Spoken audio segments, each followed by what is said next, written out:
Hey guys, magandang hapon sa lahat. Araw po ng linggo ngayon, ako po ay nasa trabaho.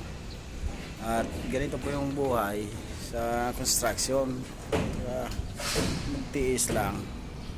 Nakakain din. Yan po sinasabi ko na building dito, Arkapay Ayala po ito. At saka ito po matapos, pwede po kayong gumala dito, libre lang po.